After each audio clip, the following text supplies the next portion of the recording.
No বলে boundary হয়নি, আবার ওভার থ্রো হয়েছে এমনও নয়। এরপরও 1 বলে 5 রান। হ্যাঁ, এমন অদ্ভুত ঘটনার দেখা মিলেছে আয়ারল্যান্ড জিম্বাবুয়ের একমাত্র টেস্টের চতুর্থ দিনে। রিচার্ড এনগারাবার বলে কাভার ড্রাইভ হাঁকান স্বাগতিক আয়ারল্যান্ডের বাঁহাতি ব্যাটার অ্যান্ডি ম্যাকব্রাইন।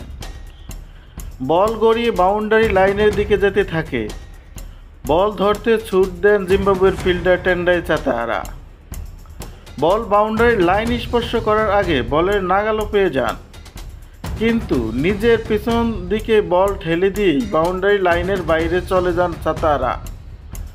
শরীরের ভারসাম্য বজায় রাখতে বাউন্ডারি লাইন ও বিজ্ঞাপনের বোর্ড ছাড়িয়ে অনেকটা দূরে চলে যান।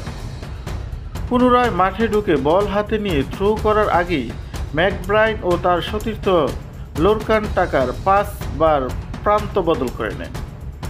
মজার বিষয় হচ্ছে, চাতারা যদি বল আটকাতে না পারতেন তাহলে সেই বলে বাউন্ডারি থেকে 4 রান পেত আয়ারল্যান্ড, কিন্তু বল আটকে দিয়েও শেষ পর্যন্ত বাউন্ডারির চেয়েও বেশি তথা 5 রান দিয়ে বসেন তিনি।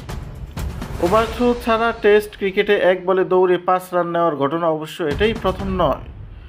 1996 সালে শ্রীলঙ্কার বিপক্ষে অস্ট্রেলিয়ান ক্রেইগ ম্যাকডেরমেট এমন কাণ্ড ঘটিয়েছিলেন।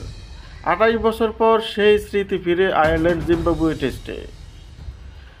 একমাত্র টেস্টে জিম্বাবুয়েকে 4 উইকেটে হারিয়ে ইতিহাস গড়েছে আইরিশরা। ঘরের মাঠে মাত্র দ্বিতীয়বার সাদা পোশাকে খেলতে নেমেই প্রথম জয়ের দেখা পেয়ে গেল আয়ারল্যান্ড।